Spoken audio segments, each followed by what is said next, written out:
Ce jour était dédié par un généreux donateur pour la tchouva d'Israël et de tout Am Israël. Bezrat Hashem, que tout le monde fasse le choix rapidement. Amen. Ok, chers amis, nous sommes en 5784,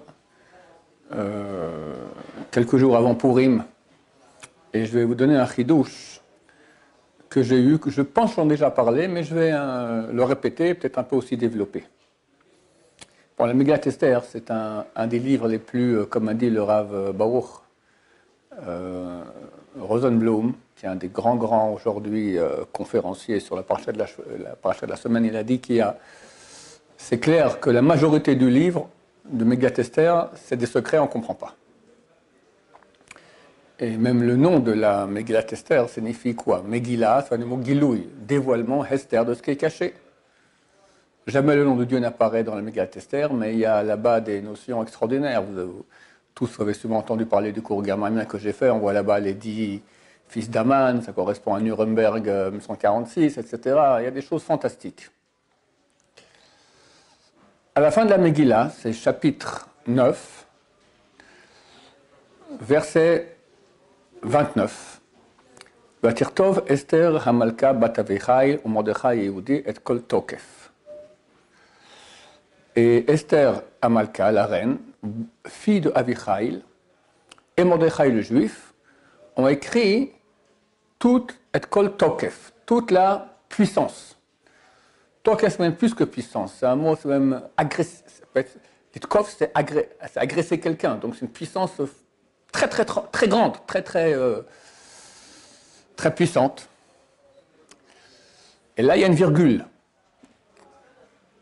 Les Kayem et Igeret à Purim Azot Hashanit, de réaliser les paroles de cette nouvelle lettre de Purim, la deuxième.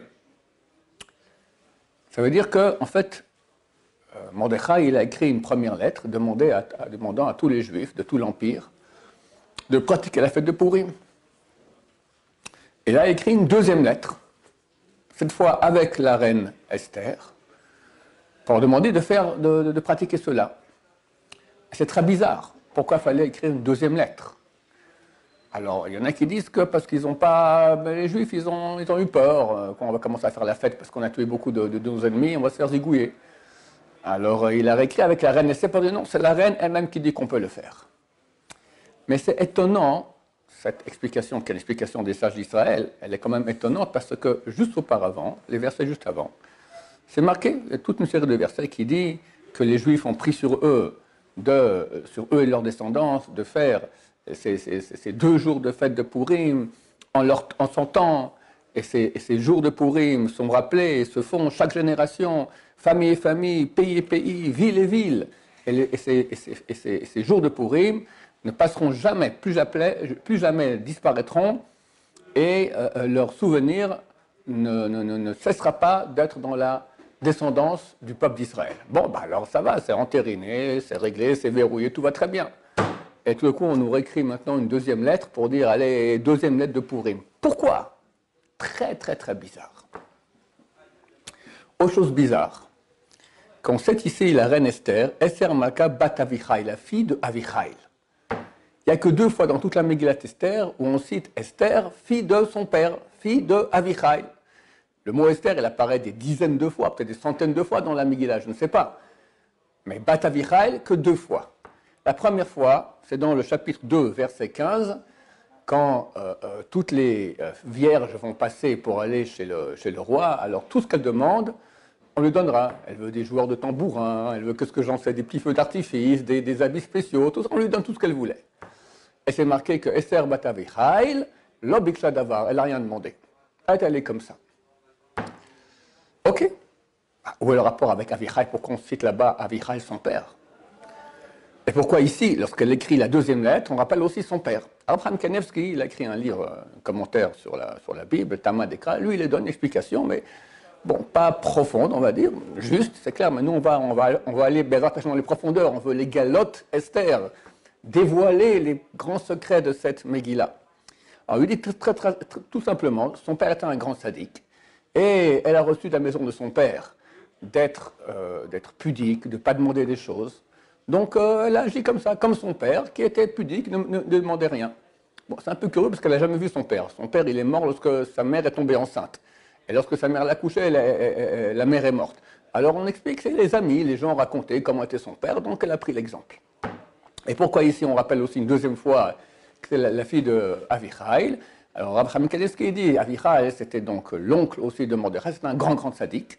Alors pour montrer qu'elle était miyuchas, elle venait d'un pédigré, elle descendait pas, c'est pas une fille qui vient de la rue, d'accord, elle vient d'un très grand sadique, d'une très grande famille, et c'est pour cela qu'elle a écrit maintenant Megat Esther avec Ruach HaKodesh, ça a été écrit avec l'Esprit Saint, c'est presque comme une prophétie, c'est pas un bouquin comme ça écrit à la légère, c'est écrit avec Ruach HaKodesh. Pourquoi? Parce qu'elle est la fille de Avichaïl.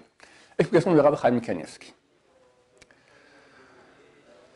On va essayer de voir des choses plus profondes, Merci Hashem. Un des grands rabbins de la Chassidut, Maor Vashemesh, donne l'explication sur ce verset. Il faut savoir que dans ce verset, il y a deux choses bizarres. Un, Vatir Tov, et elle a écrit Esther Amalka Bat Avichaïl et Mordechai Yehudi, et Kol Tokef, toute la puissance. Dans le mot Vatir Tov, le taf, il est écrit en gros, une grosse lettre, un taf, un gros taf. Pourquoi un gros taf? Deuxième chose, comme j'ai expliqué, c'est quoi tout ce tokef? C'est marqué, ils ont écrit toute la puissance, il y a une virgule. On a dit toute la puissance d'aller, que la suite du verset dit d'aller réaliser toutes les paroles de cette deuxième lettre. Ils ont réalisé toute la puissance, point, virgule, et un arrêt. On dirait que cette puissance en soi, c'est quelque chose. Après, ça continue, la puissance de cette deuxième lettre qu'ils ont écrite. Alors, Maor Vashemesh explique comme ça. Il dit, le Rokeach, c'est un grand rabbin du Moyen-Âge, c'est marqué Eshet Chail Meimsa.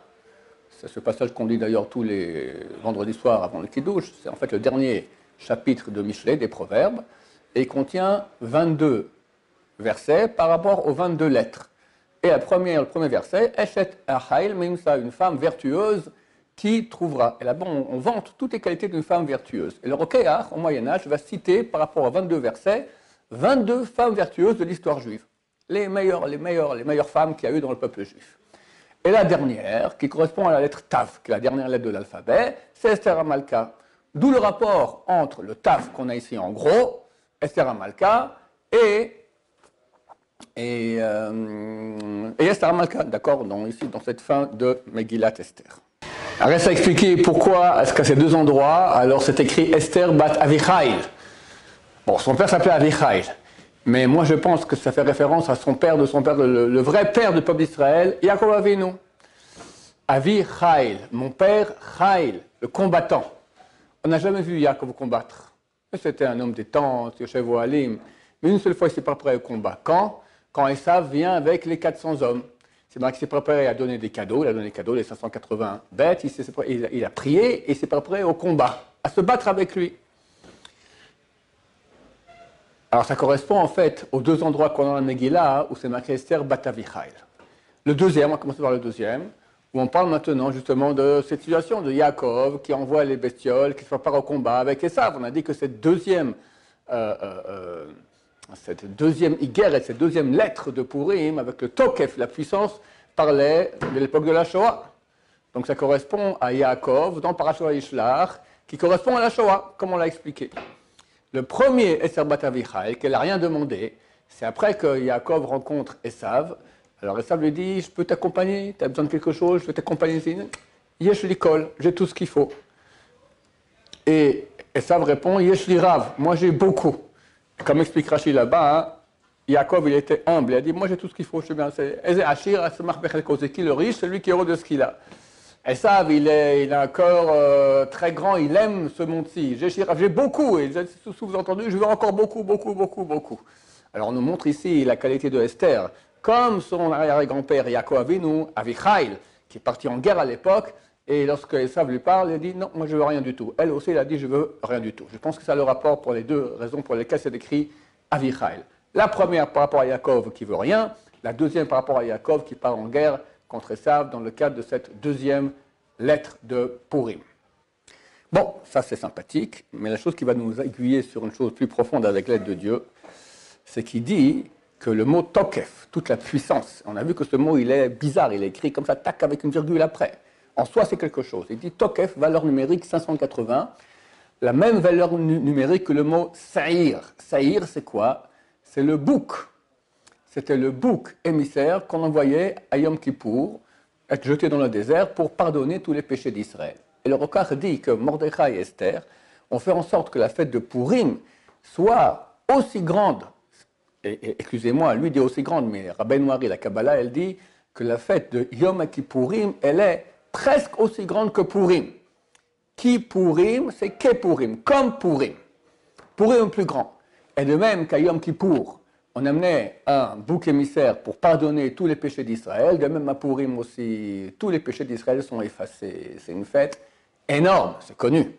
C'est connu que les gens, ils font des bêtises, ils se saoulent, et tout ça, ils perdent leur temps. Les gens intelligents, ils prient de toute leur force. C'est plus grand que Yom Kippour. C'est marqué qu'à Purim, tout celui qui tend sa main, on lui donne de l'argent. Tous les pauvres qui viennent, on ne va pas calculer t'es pauvre, t'es pas pauvre.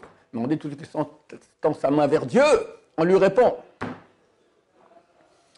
Et j'ai vu dernièrement que le Chazon Ish, c'est ça le Chazon Ish, il préparait tout ce qu'il devait, pardon, le Rav Eliashiv, le grand de la génération. Tout ce qu'il avait à faire ces jours-ci, il préparait tout avant Purim, pour qu'à Purim, il n'ait rien à faire, que étude de Torah, étudier. C'est le meilleur moment de toute l'année pour étudier. Et les gens perdent leur temps bêtement. Donc c'est une grande fête. Donc, Mordechai et Esther ont écrit le Tokef, la puissance, ça veut dire valeur numérique, Seir, Bouk, pour faire de cette fête une fête égale et plus grande même que Yom Kippour, dans laquelle tous nos péchés sont effacés. Et là, je me suis permis de rajouter à cela, avec Avoga, toutes les explications qui ont été données qui sont excellentes, on va se permettre chacun, il a sa petite partie dans la Torah aussi. Bon, vous connaissez, si vous ne connaissez pas, c'est la peine d'aller voir mon cours Germamia, que quand j'arriverai au ma bande, on me dira qu'est-ce que tu as fait d'intelligent sur Terre, je lui dis j'ai fait ce cours-là. Voilà, c'est ce que j'ai à dire. Là-bas, je fais un rapport entre Parashat Vaishlach et la Shoah. Vaishlach, en deux mots, il faut aller voir le cours parce que je ne peux pas en parler aussi rapidement, mais Yaakov sépare son campement en deux, apprenant que Esav vient avec 400 hommes. Il a très très peur. Et il envoie, il dort, il a dormi cette nuit, et il prend des choses qu'il a près de lui, il commence à envoyer des bêtes, 580 bêtes. 581, valeur numérique, Saïr, bouc émissaire, à Esav. Esav reçoit les animaux, il a été adouci, et dès qu'il voit Yaakov le lendemain, il vient, il l'embrasse, etc., et tout finit bien. Alors qu'il avait loué 400 hommes pour tuer Yaakov. On pose beaucoup de questions, il y a beaucoup de termes là-bas qui ne sont pas clairs. Il a envoyé des anges vers Esav. Pourquoi il envoie des anges? Il envoie les anges devant lui. Pourquoi devant lui? En plus, c'est écrit qu'il a séparé le camp en deux. Mais on voit que lorsqu'il rencontre Esav, tout le camp est là, ils sont tous ensemble. Alors pourquoi il a séparé? À quoi ça sert? On a expliqué qu'en fait, il a envoyé les anges en avant dans l'histoire. Ou Berlin 1939, où vient Esav, valeur numérique, Adolf Hitler, pour le tuer. Avec 400 hommes. 400 hommes, c'est toutes les forces du mal. C'est toutes les forces du mal, 400. Chaque fois qu'on voit 400 dans la Torah, c'est les forces du mal. 400, valeur numérique de Ephron, celui qui a vendu le chaos du Marpella à Abraham, qui donne 400 shekels. Esav qui vient 400 hommes. La valeur numérique de Esav, c'est Ain Ra. 400, pardon, la valeur numérique de 400, c'est Ain Ra, le mauvais œil de Esav. Quand il voit Yaakov arriver, il a levé les yeux, c'est marqué, il a regardé les femmes. D'accord? Comme un bon occidental. Lorsque Bnei Israël, à l'époque de David, vont se battre contre Amalek, ils vont tuer tout Amalek, sauf 400 qui s'enfuient. Et ils sont 600 soldats, 200 restent au campement et 400 partent en guerre. Ce 400 revient sans cesse dans la lutte qu'on a contre Amalek, contre les forces du mal. Ces 580 bêtes qu'envoyait Yaakov Avinu, les envoyait alors qu'il était endormi. Ça veut dire quoi? La Kabbalah explique qu'il y a des moments de hauteur, c'est comme si on est réveillé, des moments de bassesse, comme si on est endormi. Et le peuple d'Israël, dans mon explication que je donne, il était, avant la Shoah, il était endormi. Il ne faisait pas les mitzvot, pas rien du tout, il y avait une assimilation terrible. Et du dedans du sommeil, il envoie 580 bêtes. Et c'est écrit que Yaakov a eu mal mal, Rachid dit mal d'envoyer ces 580 bêtes. On ne comprend pas quoi mal, quoi mal. C'est marqué dans le Midrash, il avait des centaines de milliers de têtes de bovins. Ça te fait mal d'envoyer 580 pour sauver ta peau? Ces 580, chers amis, chaque unité, le chiffre le plus grand qu'on a en hébreu, c'est 10 000, Revava. Chaque unité correspond à 10 000. Si on fait 580 fois 10 000, ça nous fait 5 800 000. C'est le chiffre précis des morts dans la Shoah, d'après l'Institut de la Shoah en Amérique. Ce n'est pas 6 millions comme on dit, ça c'est arrondi, c'est 5 800 000. On a dû envoyer un bouc émissaire aux forces du mal, à qui pourront donner à manger aux forces du mal. Comme ça écrive le Marov Hashemesh, qui dit ici sur le verset Tokef Sesaïr, on donnait à manger aux forces du mal pour qu'ils se taisent. C'est le principe des piranhas, vous savez, ce poisson-là carnivore. On veut que le troupeau traverse la rivière, on jette une vache dans la rivière, tous les piranhas sautent sur la vache, après le troupeau passe tranquille. Et c'est là ce qui s'est passé durant la Shoah. On a dû envoyer 580 millions, non, 5 800 000 de nos frères dans les camps Hachem Ishmor. Alors c'est quoi qu'il a séparé son camp? À l'époque de Yaakov, il n'a rien séparé. Mais à notre époque, maintenant, c'est de cela qu'on parle dans Parashat Vayishach. Il a séparé. Une partie a été bouffée, c'est le mot d'accord, dévorée par Hitler, Gematria, valeur numérique, Adolf Hitler, et l'autre a pu être sauvé. Et je pense que Mordechai et Esther ont donné un signe à cela ici. C'est quoi cette deuxième lettre? Première lettre, c'est le Purim de l'époque. On a gagné. Ici, on nous annonce, attention, ça va être dur. D'abord, on va Tirtov, un grand taf. Taf, valeur numérique 400. On n'a pas fini, les forces du mal, 400 vont revenir. Tokef 580, on devrait envoyer 580 bestioles pour faire taire ce Adolf Hitler, ce Esav, ce Haman. Je pense que c'est le signe qui est écrit ici. Et on voit une chose intéressante, c'est que grâce à quoi on a été sauvés dans la Megillat Esther. C'est marqué, cette nuit-là, le sommeil du roi a été dérangé. Son simple, Achashverosh, il n'arrive pas à dormir. Pourquoi Esther, elle invite moi avec Haman à un repas, puis 2 fois? Qu'est-ce qui se passe ici? C'est pas normal. Peut-être que j'ai fait du bien à quelqu'un, quelqu'un m'a fait du bien, et je n'ai pas été suffisamment, je ne vais pas octroyer en retour quelque chose pour le bien qu'il m'a fait. Alors il demande qu'on l'amène le livre des chroniques, et on lui raconte qu'effectivement, Mordechai lui a sauvé la vie, et il n'a rien fait. Et comme ça, c'est là que tout a changé dans la Megillat Esther. Mais ça, Israël, on dit, quand on parle du roi dans la Megillah, ce n'est pas Achashverosh, c'est le roi. Le roi Nadéda, le roi qui dormait. Achashverosh, il vient, et il dit à Haman, non, Haman vient voir Achashverosh, lui dit, je veux tuer ce peuple-là, je te donne l'argent, laisse-moi le faire. Achashverosh, marqué dans le traité Megillah du Talmud, dit, j'ai peur de leur Dieu. Qu'est-ce qu'il a fait à Pharaon en Égypte, tout ça, je ne veux pas qu'il y ait, qu'est-ce qu'il a fait à Nebuchadnezzar, je ne veux pas qu'il me règle mon compte à moi. Il ne t'en fait pas. Leur Dieu, il dort. C'est écrit dans les livres de Kabbalah qu'effectivement, il n'y avait pas d'astrologue aussi grand que Haman. Et il voyait dans tous les mondes spirituels que Dieu était endormi. Il n'y avait rien. Fini. Pourquoi? Parce qu'il a dit Yeshno Am Mefurad. Yeshno Am, comme ça a dit Haman, il y a un peuple séparés dans ton royaume, ils sont un peu partout dispersés dans ton royaume. Alors les sages d'Israël ont dit Yashnu, il y a, c'est aussi Yashnu, ils dorment des mitzvot. Et si Bnei Israël dorment des mitzvot, Dieu dort des mitzvot. Ce qu'il ne savait pas, Haman, c'est le verset du Cher Hachirim, du Cantique des Cantiques, Ani, Yeshena, je dors, Veli Bi'er, mais mon corps est réveillé. Ça, il ne savait pas. C'est pour cela qu'à Purim, on fait tout pour être inconscient, parce qu'on a reçu une aide du ciel qui était au-delà de la conscience. Dieu était endormi quelque part, mais néanmoins, il a amené un flux d'aide extraordinaire. Alors on se saoule, on est inconscient. Depuis qu'on fait des mitzvot inconscients, au contraire, il faut être super conscient quand on fait une mitzvah. C'est ça la mitzvah, être inconscient, se saouler, se déguiser pour monter. Tout était à l'envers, tout était à l'envers. Maintenant, pourquoi Dieu s'est réveillé? Si après tout, Haman dit que le peuple d'Israël dort des mitzvot, alors Dieu ici dort, et moi je peux aller maintenant à Haman, et les égouiller, terminer, on va tous les faire une chose à Hachem Ishmor. Bien pire qu'Hitler, c'est en un jour plus personne. Ils ont fait tchouva. Mordechai et Esther ont demandé au peuple de jeûner 3 jours consécutifs, 72 heures, les femmes, les enfants, tout le monde. Ils savaient qu'ils allaient mourir. Ils ont fait tchouva. Il n'y a jamais eu de tchouva aussi grande dans l'histoire qu'à ce moment-là. Il y a aujourd'hui, Baruch Hashem. Aujourd'hui, c'est pas à cause d'une menace de mort, c'est par un amour de Dieu. C'est beaucoup plus grand. Mashiach viendra, Bezrat Hashem. Donc ils ont fait tchouva. Alors c'est ça, Balaïla, où cette nuit, le sommeil du roi s'est réveillé. Il a mal dormi. Dieu s'est dit, ok, allez, là, ils sont en train de faire tchouva. Ok, j'arrête de dormir, je m'en occupe. Et on a été sauvés. Le même terme, chers amis, qui est écrit ici, Balaïla, où il est écrit dans Parashat de Vaïshlach. Yaakov prie Dieu, sauve-moi de la main de Esav, etc. J'ai peur qu'il vienne et qu'il me tue. En passant, il dit, j'ai peur qu'il vienne et qu'il me tue. Em albanim, la mère sur les enfants. C'est quoi ce terme-là, la mère sur les enfants? On a le Teilim, on dit ça dans le Hallel.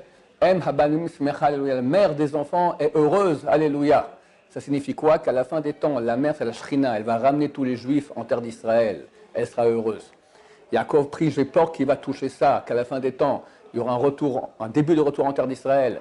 Et il y aura la Seconde Guerre mondiale. Et Rommel va arriver jusqu'en Allemagne, jusqu'en El Alamein, d'accord, jusqu'en Égypte. Ils n'avaient jamais eu aucune défaite allemande, la première défaite allemande, grâce à Dieu.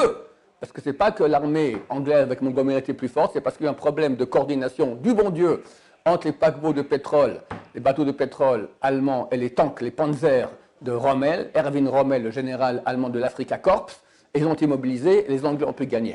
C'était ici, à 2 pas de Jérusalem. Ma mère qui est née à Jérusalem, elle est née en 1936, elle me raconte, elle se souvient encore comment on faisait des fortifications, des bunkers, des sacs de sable, parce que les nazis arrivent. Première défaite de la guerre, on était sauvés. Grâce à quoi? Grâce à la prière de Yaakov. J'ai peur qu'ils viennent et qu'ils me tuent. La femme sur les enfants, la Shrina qui est en train de ramener maintenant les Juifs en terre d'Israël, ont été sauvés in extremis. On a dû payer 580 bêtes, Saïr, bouc émissaire qu'on a envoyé à Esav, Adolf Hitler, Hachem Ishmor.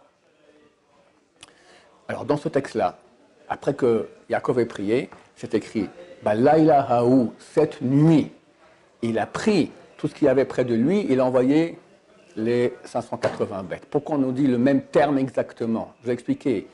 Non, c'est marqué mieux encore, c'est marqué Vayalen Balaïla, où il a dormi cette nuit. Yaakov dort, Yaakov c'est le peuple d'Israël, on dormait. La même accusation qu'a fait Haman, qui a dit t'en fais pas, ils dorment. Mais il s'est trompé parce qu'il y a eu, on s'est réveillé, on a fait tchouva, donc Dieu s'est réveillé. Mais à l'époque de la Shoah, il n'y a pas eu. Hélas, il n'y a pas eu. Un siècle auparavant a commencé le mouvement d'émancipation. Des millions de Juifs ont quitté la Torah. En 1917, la révolution russe. Combien de Juifs ont participé à cette révolution? Qu'est-ce qui est resté d'eux? Fini. Plus de Torah, rien du tout. Le rabbin de Novardok à l'époque avait créé presque une centaine de yeshivot en Russie rouge. À la fin, c'était trop difficile. Le Chafetz Chaim leur a dit quittez tous. Ils ont quitté, ils sont passés la frontière. Mais c'est fini. Le monde de la Torah s'est écroulé. Yashnu mina mitzvot, ils ont dormi des mitzvot. Une grande partie qui s'est insérée dans le mouvement sioniste athée. On va créer un pays athée en Israël, sans Torah. Et des millions de Juifs ont quitté la Torah. Yashnu mina mitzvot, ils ont dormi des mitzvot. Laïla, ou cette nuit, Yilen, il a dormi cette nuit. Il a dû prendre, endormi, les 580 bêtes. Je crois qu'on a un remez, on a un signe à cela ici dans ce verset-là. On voit le taf qui correspond à 400, les 400 forces du mal, Esav qui vient. On voit Tokef, les 580, qu'il faudra envoyer 580 fois 10 000 pauvres frères dans les camps. Et Mordechai et Esther qui ont fait une deuxième lettre. Pourquoi une deuxième lettre? Ok, la première c'est réglé, c'est Purim de notre époque. Mais sachez qu'il y a encore un deuxième Purim où là on va rater. Pas complètement raté parce que Baruch Hashem, le peuple d'Israël, il est éternel et on a survécu. Et très bientôt, on verra à la fin, c'est marqué que lorsque Yaakov arrive en terre d'Israël après sa rencontre de Esav, c'est marqué Vayavo Yaakov Shalem. Il est venu entier.